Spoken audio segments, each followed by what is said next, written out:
Bueno, egun ondan hori, batzordari hasiera emango deutzagu. Lehenengo puntuan, azkenengo batzarraren aktaren onarpena daukagu, ez dakit oharrik dagoen inguruan, bestera onartutzat emango genduke. Ez dago, beraz, hau batez onartzen dugu. Gero, bigarren puntuan, hor daukagu kulturretxea erakunde autonomoaren obligazioak ordaintzeko legezko epeak betetzari buruzko 2020ko parkatu martxoaren 31ko hiruhilekoen txostenak. Ez dakite zer daukazuen galdetzerik edo komentatzerik, ez dago ezer, beraz, badaukazuen informazioa. Gero, hirugarren puntuan, presidente anderearen informazioa, aurreko batzordetan ekarri dugun moduan eta askori interesa sortatzen duzku moduan, tailerren egoeraren inguruko informazioa motan jarraituko dugu. Apurkan dana goaz moldatzen ikasturte barriari begira. Egoera egunean egun aldatu egiten da, informazio barriak egoerak moldatzen doazalako, baina apurkan ja goaz gitzenez bide bat ikusten. Hemen lehengo egunan esan genduan moduan, bagagoz lanean, hasi garaia dagoeneko tailerretako irakaslekaz eta monitorekaz berbetan ikusteko ia zelan ikusten daben urrengo ikasturtea. Bost erizpide edo bost lan lerro dagoz datorren urterako tailerrak gauzatzeko, euren artean euretariko bat da, bada espada tailerrak online emonalizatea. Printzipioz helburua da, era presentzialean emonalizatea, baina ez dakigunez zer gertatu daiteken, gitxienez, tailer guztiak, irakasleak moldatuta egonalizatea, tailer horrek online sistema batera bihurtzeko beharrezkoa izan ez gero. Gero, beste erizpide bat, edo egoera esateko hobeto, bada aforo murrizketak daukaguzala, eta gelak be moldatu behar direla, eta lehen adibidez 30 lagun edo 20 lagun sartzen ziren gela baten, egoeraren arabera, igualagian 15 edo 20 sartuko dira, beraz, moldatu beharko direla horrek espazioak eta aforoak. Gero, tailer eta tailerren artean, lehen adibidez, egoten bazan tailer bat goizeko 10-etatik 11-etara, eta 11-etan bertan beste tailer bat azten bazan, orain tarte bat itzi beharko dugu tailer eta tailer artean garbiketak egiteko. Beraz, lekua ez ezik, denporak be murriztu egingo jakuz egoera dela eta beraz horrek gauza guztiak kontuan eukiten gabiz. Gero, beste irizpide bat izango da, arrisku txikikoak izatea, hau da, kontaktu fisiko bako tailerrak izatea. Beraz, kontaktu fisikoa dagoan tailerretan, horrek ezin izango dira gauzatu segurtasun eta osasun kontuen gaitik. Eta gero, tailerrak be, konpromiso hartu genduan moduan aurten, euskera sartuko dugu. Beraz, hainbat eta hainbat tailer be, tailer barriak egongo dira, edo egozanak, baina euskeraz izango direla. Beraz, daukagun prebizioa izango da, gitzi gora bera, espezialitateak mantentzea, dagozan espezialitateak mantentzea, baina egoera barri honetara eta irizpide honet barrietara bihurtzea edo amoldatzea esan dagigun. Beraz, horretan gagoz, tailerretako monitorekaz berbetan, irizpide honek mantendu ahal izateko. Eta helburu horretan gagoz. Beraz, Nerea, esan. Eguna guztiai. Galdera pare bat. Entzuten da. Besterik gabe, esan duzue hori, hitz egiten da zabiziela monitorekaz, baina ze asmo dauden begirale horien kontratua berriztea, edo zein da, edo bestelako, hitz egin da beraiekin, hitzartu dagoeneko datorren ikasturtean lanik izango duten, eurek jarraituko duten, edo kudeaketa egin da? Prozesua bizirik dago, orain dino, dena dago elkarrizketatan kulturretzeko tailerren arduraduna, monitorekaz berbetan dago, honek gauzak egin ahal izateko, eta, bueno, persona berberak izan albadabe, persona berberak izango dira. Eta ezin danean izan, adibidez, eurek emoten daben tailerrak, honek irizpide guztiek moldatzera ez dalako kapasa, besteren bat bilatu beharko da. Baina aldiranak mantentzea izango da helburua momentuz. Bale, eta gero beste zelantza bat sortu zaite. Aipatu duzuna irizpide bategaz, hori aforo mugatua planteatzen da, ez? Normala denez egoera honetan. Planteatu da edo aurreikusi da aforo mugatu egongo denez erabiltzaile gutxiago parte hartuko dute, orduan aukera egotea eskaintza handitzeko, hau da, tailer bat eman beharrean astean, bi saio izatea, pertsona gehiago parte hartzeko. Begir, hori guztia aztertzen gagoz, ez dugu jende gitxiago eukin nahi tailerretan. Egia da, igual, gitxiago egongo direla, esan dugu zan gauzen gaitik, ez da?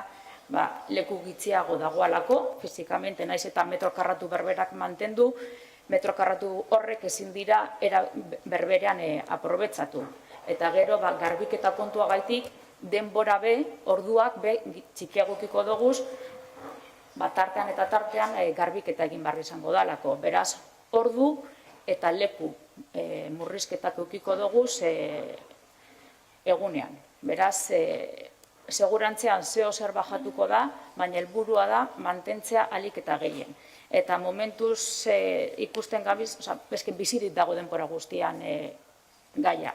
Eta nire datuak eskatzen doa zenean beba, izaten duztie, egunean aldatu egiten dira. Gaur gauza bat esaten dutut, eta bihar etorten jakuzan datuekaz egoera diferente izango da. Zenbaki zehatzik momentuz ezin da esan. Baina lantzen gagozala aldan einean jente kopuru berberera heltzeko, hori bai. Bai, Paula, esan, mesedez. Bai, egunon. Has comentado, si no me equivoco, que aquellos cursos que tengan contacto, ¿no?, entre la gente, que no se podrán dar. O sea, que hay algunos cursos que ya se ha decidido con ese nuevo criterio, por seguridad y por sanidad, que no se pueden dar. ¿Cuáles son y cuántos de toda la oferta en total?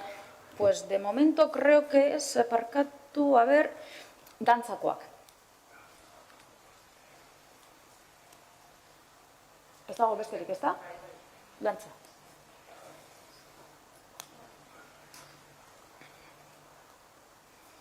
Bale. Urrengora joango nintzateke. A ver, hemen. A ver. Hau. Bale, bueno, ez dakizun, baina, bueno, bada espada, jakitun egon zaitezen be, diru laguntza alkartentzako diru laguntza deialdia zabalik daukagu orain dino, epean gagoz, alkarteren bateke kultura sustatzeko diru laguntza deialdian partartu gure badau, deialdia zabalik dago, eta uztailaren batera arte dago zabalik diru laguntza deialdia. Beraz, ohiko diru laguntza deialdiagaz aurrera egingo dugu, eta alkarteek aukera aukiko dabe diru laguntza eskatzeko. Momentuz, gitzik aurkeztu dabe, baina oso ohiko gauza bat da, normalean azkenengo momenturako izan dabelako, baina, bueno, hor dagoala, eta alkartek parte harteo ahal izango dabela diru laguntza deialdi horretatik. Eta gero, bueno, beste puntu bat eukiko genduke hemen, lehengo gunean eskatu zen informazio baten arira, bueno, aurretik eskatutakoa aparkatu, eta da gatibu eta berritzarraken kontratuen inguruan. Hemen esatekoa da, sektore publikoaren legearen arabera artistekaz espektakulo baterako sinatutako kontratu pribatuak direla. 2017/9 legeak, sektore publikoaren legeak, bere 25. artikuluan jasota, esaten dau, artisten arteko kontratuak kontratu pribatuak direla, beraz, kontratu pribatutzat hartzen direla eta ez kontratu administratibotzat. Eta lege horrek be, 34. artikuluan, paktuen arteko, paktu askatasuna dagoela esaten dau. Beraz, antolatzaile eta artistaren artean negoziatu daitekela. Horren harira be, luzatuko dutzuet, imeiez ez dutut ekarri papelean, COVID arazoagaitik, higiene segurtasunagaitik papelekatze zibilterren, baina imeiez jasoko duzue, Haziendako Ogasuneko Ministeritzak egindako txosten bat, Junta Consultiva de Contratación Pública del Estado hori egindakoa gai honen inguruan. Beraz, hartuko duzue eta ikusiko duzue kontratu mota honek guztiz ohikoak direla eta bideragarriak.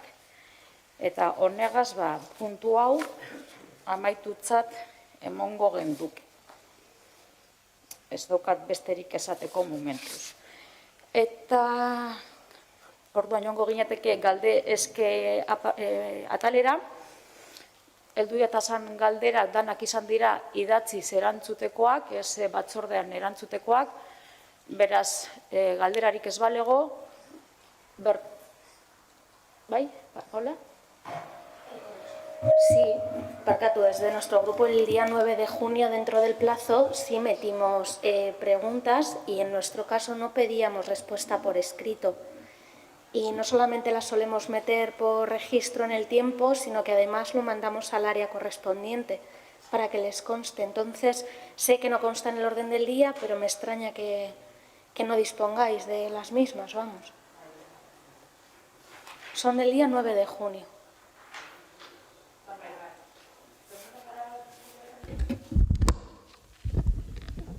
Barkatu, baina bai, jaso egin genuen, berak esaten duen moduan, niri bidali zenidaten, eta gero erregistrotik sartu zenuten, edo, erregistrotik sartu, eta gero bidali. Baina bai, ez gara konturatu, akatsa izan da, pentsatu dugu besteak bezala, beste alderdiek eskatu duten bezala, idatziz eskaten zenutela erantzuna, eta ez dugu gai ordenean ipini. Bai, pentsatzen genuen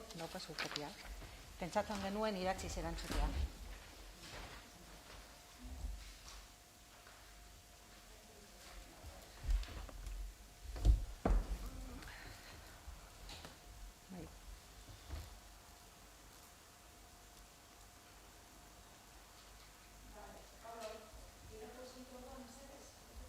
Sí, sin problema. Lo único, cuando se pide para responder por escrito, por saber, ¿no constan en el orden del día tampoco?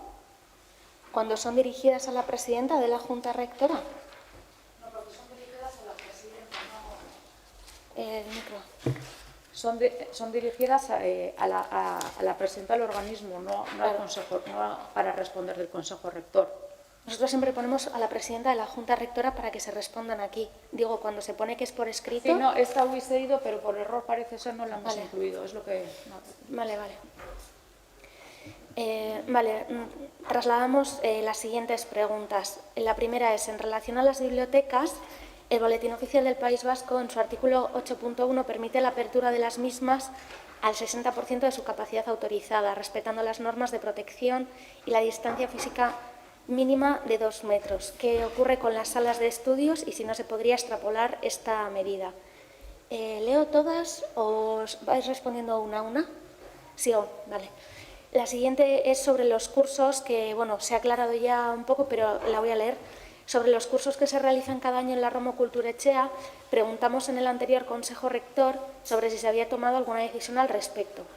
Dado que aún no había directrices ni protocolos determinados para ello, solicitamos saber si ha habido avances en este sentido, si existen ya protocolos y recomendaciones y, por tanto, se ha tomado alguna decisión sobre cómo se gestionarán los cursos. Aforos, modo de impartición, si afectará la decisión a todos los cursos por igual. Y la última pregunta era sobre los udalecus, si se realizarán finalmente colonias de verano municipales y en qué condiciones y bajo qué criterios. Vale, bigarren galdera uste dut erantzuntzat emon zeinkela, Paula, edo... Bai. Gero, azkenengo galdera, udalekuena kulturretzeak ez dauz udalekoak kudeatzen. Beraz, guk hemen ez genduke ez eberantzungo, batzorde honetan, kulturretzeak edo zelako udalekoak kudeatzen. Eta gero, lehenengo galdera dagokionez, esaten dau, liburutegia zabaldu daiteke zela, 60 aforoagaz, eta gero zer gertatzen den ikasgelekaz. Baina da, ikasten gagozala, aztertzen gagozala, baina momentu honetan zabaltzea hainbat protokolo eskatzen dauz, segurtasun neurri eta momentuz tentuz jokatzen gabiz, lehenengoa personen osasuna bermatu gura dugulako. Beraz, oso mantso geldiro joan gura dugu gai honegaz, higiene, osasun eta neurri guztiak bermatu ahal izateko. Ze aforoak begia da, asko txikituko litzateke zela, maskarillagaz egon barko lukela jendea ikasten, eta, tentuz joango gara, apurkan ikusten zelan zabaldu dana, ze hainbat honetariko ekipamendu gero be, hainbat beste hainbat ekintzekaz tartekatzen dira, eta personen flujoak eta bar kontrol handikoak izango dira. Beraz, tentuz jokatu behar dugu, ondo aztertu zelan zabaldu ekipamenduak, ez direlako gauza honek bakarrik gertatzen, eta apurkan joango gara ikusten zelan bideratu guzti hau. Vale, eskerrik asko. Es que, claro, en el tema de las salas de estudio nos preocupaba especialmente porque ahora estamos en una época en la que muchos estudiantes tienen exámenes, ¿no? Y que se retoma el tema de la selectividad y demás. Entonces, claro, si no se toma lo antes posible, con toda la seguridad y precaución del mundo, por supuesto, si no se toma algún tipo de decisión, tanto por aforos, distancias, mascarilla, lo que sea necesario, igual que se toman para el ayuntamiento, que se tome para otros equipamientos, vamos a acabar llegando tarde y cuando se quiera abrir es probable que ya la gente que necesitaba salas de estudios ahora pues ya no pueda utilizarlas. Entonces, por eso nos interesa especialmente para este mes, para saber si ya se van a poder poner en marcha, porque estamos decidiendo cosas quizá para septiembre, para los talleres, los cursos y demás, pero no estamos hablando de las salas de estudio, ¿no? Entonces, supongo que con todos los criterios que nos están comentando que ya se están poniendo para los talleres, seguramente se pueda ir, espero, tomando alguna decisión, no sé si técnica, sanitaria, para poder abrir estos espacios, porque como digo, es el momento oportuno, ¿no? Entonces, esperemos que se pueda hacer lo antes posible, más que nada por la gente que necesita los espacios públicos para poder estudiar. Eskerrik asko, Paula. Nerea? Guk gara eskatu ditugunak bi galdera idatziz erantzuteko. Galdetu nahiko genuke noiz jasoko ditugun idatziz. Gaur bertan bidaliko diguzuean, erantzuna idatziz. Edo noiz. Alik eta lehenen, gitzi gora bera, erdi erantzuta dagoz batzuk, hemen. Baina gauzaz berdinak galdetu ditugu, bai. Baina alik eta lehenen erantzungo ditugu, bai. Bale, eta guk eskatu dugu gaurko komisionetan idatziz jaso alizateko, orduan ez dakite nola zolako prosedimendua izan behar duen. Ze guk eskatzen baldin badugu batzordean jasotzeko idatziz, ez dakite gaurko egunean bidali barri guzuen, edo noiz, bestela esan eta aurretik ere bidaliko dizu dugu. Bale, behiratuko dugu alik eta lehenen, baina hemen ez dugu ikusten berton erantzuteko horik danik, Zentzute ikusten. Baina guk erregistratzen dugu batzorde egunean idatziz jaso alizateko. Hemen hauz komentatu nahi baldin baduzu ez dago arazorik, baina nahi dugu ere jasotzea hauek idatziz gera dadila erantzuna. Eta kazunetan dira bi galdera. Bat monitoren eta kulturretzeko tailerren inguruan, eta bestea da jazz eta folkaren diru laguntzaren inguruan. Horiek biak gustatuko litzaiguke alik eta lasterren, eta gure eskaria zen gaur jaso alizateko idatziz. Ederto, eskerrik asko. Gaur ja ez, baina Ba, ez badago besterik, amaitutzat emango genduke. Bai. Beste galdera bat daukat.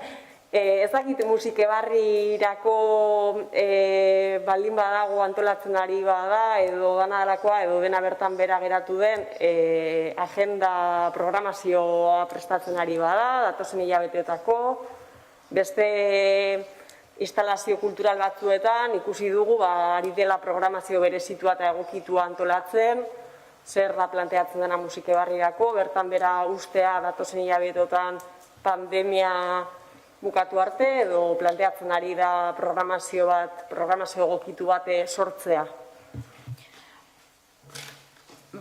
Azterbidean dago, bideragarritasuna aztertzen, osasun neurriak aztertzen, eta orokorrean hor gagoz lantzen ikusteko, ez bakarri musike barrin, orokorrean kultura uda honetan zelan egin bideratzen gagoz. Baina noizko, ze gaude ekainaren 17an. Bai. Noiz izango da, azterbidean dago, baina, klaro, uda gainean daukagu dagoeneko. Zein izango da, epeak markatu dira, edo zer, klaro, programazio bat antolatzeko denbora behar da, gauzak lotu behar dira, eta badago eperik aztertzeko, edo hausnarketa hori gauzatzeko, edo... Bai, alik eta lehenen amaitu gura dugu danagaz, dana martxan jarri alizateko, alik eta lehenen.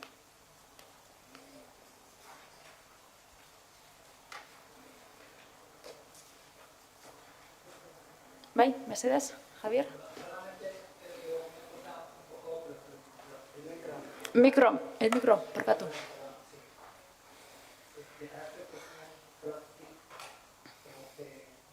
Eso, te hemos entendido.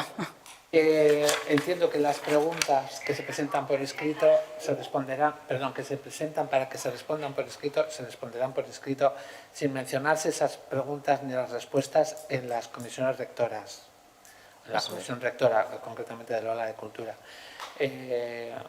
A mí me parece que si efectivamente nos van a responder por escrito, y deberíamos de tener la respuesta antes de la Junta Rectora, si la presentamos en tiempo y forma, porque si no, realmente, cuando venimos aquí no podemos argumentar o ampliar la pregunta o darnos por enterados de la respuesta o intentar aclarar la respuesta. Y luego, por otro lado, pregunto, me imagino que esto ha sido como ha pasado con la pregunta de Paula, pues que ha sido un descuido. Entiendo que cuando se presenten preguntas para que se respondan en la Junta Rectora, se pondrá, como siempre, en el orden del día, de alguna manera, un pequeño resumen de lo que va la pregunta. Entiendo que eso va a seguir funcionando así, ¿no? Eso es. Lehen luze esan dau, Elkarrekin Podemosena ezagertzea gai zerrendan akatz bat izan dela, hori argitu dugu, beraz jarriko dira. Sí, eso queda aclarado. Vuelvo a insistir, entonces me interesa más la primera parte, es decir, cuando presentemos preguntas para que se nos respondan escritas, entendemos que sería lo más correcto que antes de que vengamos a la Junta Rectora, o por lo menos a primera hora de la mañana, antes de la Junta Rectora, tener la respuesta para poder argumentar luego el tema de la pregunta que hemos presentado para que nos contesten por escrito. ¿Me explico? Bai, baina gogoratu barriatzu ebe bai, Siempre que era diferente plazo, dago zala, efectivamente. batzu direla presidenteari zuzentzen jako zan galderak idatziz erantzudan gehia zan, eta gero dago zala batzordean komentatzeko edo berba egiteko gaiak. Beraz, ondo aukeratu behar da, ze bidegura dozuen idatziz. Aldear dibien arteko galdera eta harreman baten artean, edo batzordean jorratzekoak. Hori, argi behar da, era bat erabiltzeko, edo beste era bat erabiltzeko. De acuerdo, gracias. Vale? Bai, dinot, komentatzagatik argi gera dadila. Guk eskatu dugu idatziz jasotzea, presidenteari zuzendu diogu gure galdera, baina beti ere, errespetatu ditugun epeak eta hemen nolabait batzorra izan dugu referentzia. Beraz, nahiz eta zuri zuzendu, presidenteari zuzendu, bai ulertzen dugula da gure galderak nolabait egunean bertan, batzordaren egunean bertan, erantzundak egon behar direla. Hori ulertzen dozue, baina prozedimendua ez da. Prozedimendua ez da horrela, Ez. guazen ikustera estatutuak eta guazen hau argitzera. Zezin duguna egin da, guk aurkezten dugu, galdera bat presidenteari zuzenduta idatziz erantzuteko, bidaltzen dugu erreferentziapean edo batzordearen dataren erreferentziapean eta ez dakigu noiz erantzungo diguzuen. Beraz, nik uste dut hori argitu behar dela. Marko honetan, eta jakin behar dugu, talde politikoak egiten dugunean galdera bat, eta presidentari zuzentzen diogunean gure galdera idatziz erantzuteko noiz jasoko dugun erantzuna. Ze horren arabera erabakiko dugu horrela egin, edo hemen jorratzeko galdera bezala planteatzea. Nik uste dut epeak denok argi izan behar ditugula, eta ez bakarrik presidenteak kasu honetan. Orduan bai eskertuko genuke EH Bilduren aldetik, mesedez argitzea presidenteari zuzentzen diogunean galdera bat idatziz erantzuteko, ia ber noiz erantzungo diguzuen galdera hori. Batzordean emango diguzuen edo emailez bidaliko diguzuen egun horretan, edo 2 egunetara, edo 3 egunetara, edo ahalik eta lasterren, baina noiz. Epe horiek beharrezkoak dira guretzako ere lan egin ahal izateko. Beraz eskertuko genuke hori argitzea, mesedez. Ados, eskerrik asko. Bai, Javier.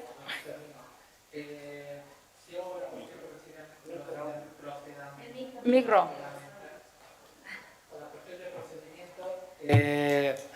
Entiendo, porque estoy dándole vueltas, que si yo quiero que por un lado me respondan por escrito, pero por otro lado que también de alguna manera se acometa la respuesta en la Junta Rectora, tendríamos que hacer la misma pregunta y presentarla 2 veces. Una para que nos la contesten por escrito y otra para que se trate en la Junta Rectora. O en la misma pregunta podemos decir, por favor, rogamos esto se nos responda en la Junta Rectora y a su vez nos den la contestación por escrito.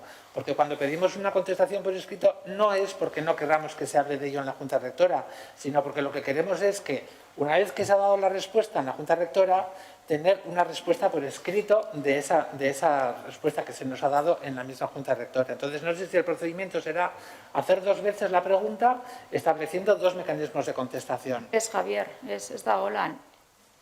Batzordean jorratzen diren galdera guztiak, erantzunak idatziz jasotzen dozuez batzordearen aktan bertan.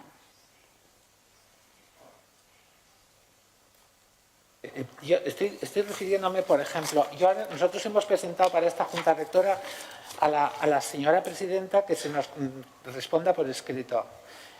Hasta ahora, que yo sepa, ha habido, efectivamente, nos han dado la respuesta por escrito, pero esa misma respuesta por escrito se ha tratado en la Junta Rectora. Entonces, mi pregunta es, si yo quiero que por un lado me den la respuesta por escrito, pero al mismo tiempo quiero que ese tema se trate en la Junta Rectora, ¿cómo lo tengo que hacer? ¿Tengo que preguntar 2 veces? Erabaki behar dozue, zein dan gure dozuen prozedimentua. Batzordean... Uno u otro. Es decir, si yo quiero que se dé la contestación en la Junta Rectora, ¿no puedo pedir luego que me den la contestación por escrito? Aktan eukiko dozu? No. Bueno, pues... al mes siguiente, es que me parece que es aplazar las cosas. Baina erantzuna ahoz dagoeneko badaukasun batzordean momentuan. Lana hirukoiztu ez dugu egingo, hirukoiztu edo lakoiztu, ez da egingo. Es decir, que o puedo pedir que me den una respuesta por escrito o puedo pedir que me den la respuesta en el acta, perdón, en la Junta Rectora, pero no puedo pedir ambas cosas. A ver... No, es que me parece un poco absurdo. O sea, yo quiero que el tema se trate en la Junta Rectora y al mismo tiempo que me den la contestación por escrito, para que me conste. Ya sé que luego va a haber un acta, pero es que no es lo mismo un acta que la respuesta escrita de lo que realmente al mismo tiempo se está tratando en la Junta, porque en la Junta evidentemente hay un diálogo. Cuando, sin embargo, me dan una respuesta por escrito, no hay un diálogo, es una respuesta. A mí, cuando me dan una respuesta en la Junta Rectora, en un momento dado, si quiero aclarar algo, si quiero profundizar sobre lo que se me está dando, puedo argumentar la pregunta, puedo pedir una mayor aclaración, cosa que cuando la pido por la respuesta por escrito no, y sin embargo también quiero tener una constancia de la respuesta por escrito, sin tener que esperar a que al mes siguiente me estén dando el acta de la respuesta. Pero bueno, ya veo que es así, en fin, lo revisaremos a ver cómo vienen los reglamentos, pues no estoy muy conforme con ese procedimiento, la verdad. Ados ba. Vale, ez badago besterik. Paula. Una pregunta muy corta. Como claro, se nos ha dicho que los udalecus no es tema de cultura, que es de juventud directamente.